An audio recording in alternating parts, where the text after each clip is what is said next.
This episode is made possible by Walmart Connect. If you expect your media investment to deliver clear, measurable results, Walmart Connect can help you get there with powerful analytics and the reach of America's #1 retailer. Their closed-loop measurement uses Walmart's proprietary customer purchase data to track the impact of your campaign on sales, not just on Walmart's site and app, but also in store. For some campaigns, they can even provide rest of market data that tracks the impact on sales at other retailers. Visit walmartconnect.com today and see how they can help make your media spend meaningful. Walmart Connect, more than media, meaningful connections.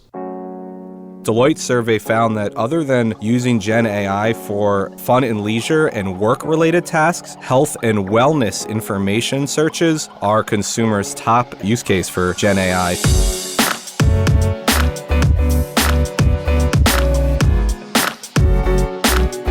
Hey gang, it's Monday, April 15th. Rajiv and listeners, welcome in to the Behind the Numbers Daily and eMarketer podcast made possible by Walmart Connect. I'm Marcus. Today I'm joined by a senior analyst who covers everything digital health here at eMarketer. Based in New Jersey, it's Rajiv Leventhal. Hey Marcus, good to see you again. Hey buddy, welcome back. Thanks for hanging out today. Today we're talking all about how GenAI is changing healthcare. But we start, of course, with today's fact. Today's fact is St. Patrick wasn't even Irish. Oh my goodness. He was a Brit. So, this is what happened. I say it like I was there. I wasn't there. He was abducted as a teenager and taken there against his will. After 6 years, he escaped to mainland Europe, became a monk, and then went back to Ireland to Christianize it. And he's the patron saint of Ireland. What are we doing? That fact might upset some people. I know. Victoria? It's even more upsetting if you grew up Italian, and Italians always say that St. Patrick was actually from Italy. Is that what they say? And then he made his way to the UK and then moved on to Ireland. So The Italians also have a great love and reverence for St. Patrick's Day. Uh-oh, here we go. This has kicked the hornet's nest, hasn't it? This might be my most controversial fact of the day. A little bit. But you know what? Everybody's a little bit Irish on St. Patrick's Day, so it doesn't even matter where you come from. Yeah, they are. Who are we kidding? Well played, Ireland. Well played. Anyway, today's real topic, GenAI's influence on how healthcare is delivered.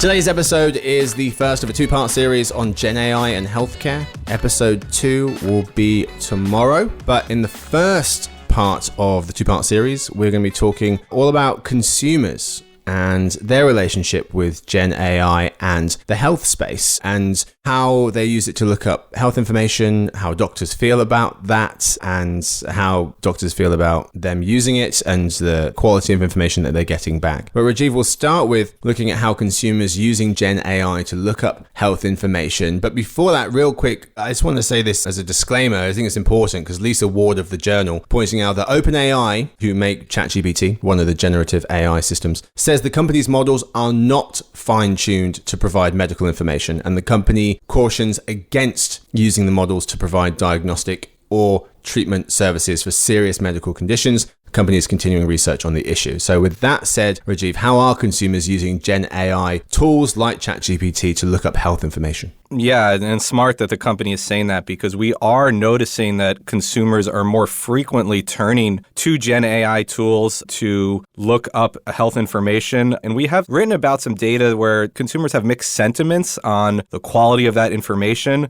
but they are using it. It's just another tool like Google, like search engines or medical information websites like WebMD or Healthline. It's another tool to let patients type in information about a health condition, look up treatment options for a medical issue, and then just receive general health and wellness guidance, just like they would on the internet using Google or a website like WebMD. And Deloitte survey found that other than using GenAI for fun and leisure and work-related tasks, health and wellness information searches are consumers' top use case for GenAI. And we're going to get into this, but it's something that physicians are going to have to deal with. Consumers go to the doctor's office and say, this is what ChatGPT told me about my symptoms, and then physicians have to deal with, well, is that information reliable or not? And that is still very much TBD. Yeah. I mean, you can understand why folks are turning to these tools because people have been turning to the internet for this kind of help for a while. You actually pointed out, was it 7% of Google searches on the platform are health focused? Yes. According to Google. And so people are looking for health information online. And so this just seems like a natural evolution of people looking for information online. You know, they look for it themselves with searches and go through websites versus asking the internet or ChatGPT, whatever, questions and having information being spat back out at them. Yeah, and I still think a lot of patients need more familiarity with GenAI tools before they trust it with health information like they would Google or even social media. I mean, any internet source can spit out wrong information if you're looking in the wrong place. Yes. But at least consumers have years and years of using Google and social media and other sources on the internet to give them answers to their health-related questions, and that probably leads them to having more comfort in performing those tasks. But there was another survey I just wanted to call out from Wolters Kluwer that 82% of consumers say that the health-focused outputs from ChatGPT come from internet searches with no filter, and that half are concerned that GenAI might produce false information. So there is still a wait-and-see approach here that I think a lot of consumers are taking. They're turning to it more frequently, but do they trust the information that it's spitting out? Still unsure about that. I mean, one of the huge problems there is the source is not as evident, right? Right.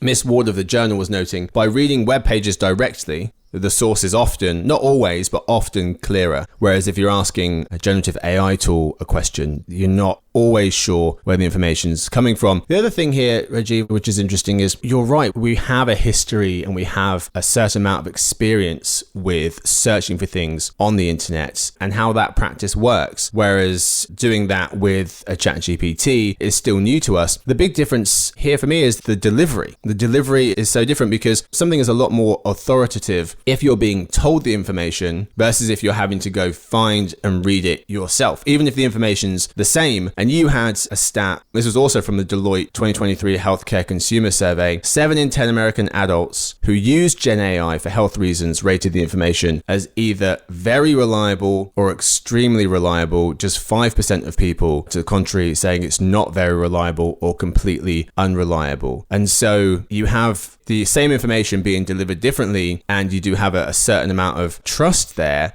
What's interesting, though, is there's another survey, which I think you also used in one of your articles. 9 in 10 consumers aren't ready to trust GenAI for healthcare purposes because they don't know where the tech is getting its information from, how it was validated. This was from Wolters Kluwer Health Survey. Nearly half of folks are concerned that GenAI might produce false information. This seems similar to a lot of paradoxes we see in the digital world. People use social media to get their news, but don't trust it. You know, it's one of those things where people are kind of quite conflicted in what they're doing and how that might be counter to what they're hoping to get out of it, even if they still continue that behavior. Yeah, I wrote a piece kind of covering these two pieces of research that you just mentioned. I mean, some of it comes down to, look, we're only 18 months in from a consumer just being able to use a Gen AI tool to, ask a question about their condition or symptoms or possible treatment option. And the Deloitte survey specifically, I think the reasons why those results were more positive about the reliability of the information, where they specifically asked people who have used Gen AI to look up medical information. The Wolters Kluwer survey, I don't think specified. So at the very least, I think that tells us that people who have used it are pretty satisfied with the outputs. People who might not have used it and are just looking at it from afar. That's a great point. We'll see, but I don't trust AI because I haven't used it. But the people who have used AI think it's pretty reliable so far. Yes, that's a really good point. Who are you asking? Who's the survey asking? Because if you ask users of TikTok, do you want it to be banned? They'd probably all say no. If you ask the general population, many of whom do not use TikTok, they'll probably say yes. And that's what we've seen in the research. That's a great point. I mean, you can't blame folks for using it because one of the other things here is that it's a cheaper alternative. And in a for-profit healthcare system like America, like the US, you could easily understand why using AI to answer medical questions is not just about getting better answers, but it's also about getting them quicker and more importantly, or maybe most importantly, getting them cheaply or cheaper than making an appointment with a doctor. The Economist pointing out many health systems such as America's are set up to reward the volume of work and so have little reason to adopt technologies like Gen GenAI or AI that cut the number of visits, tests, or procedures. Yeah, doctors want you to come in, but some patients are like, wait, if I've got to wait a week for an appointment and I've got to pay for it and I've got to deal with my insurance and I have to figure out if the provider is in network, maybe I could just get the answer from a tool at my fingertips? Yeah.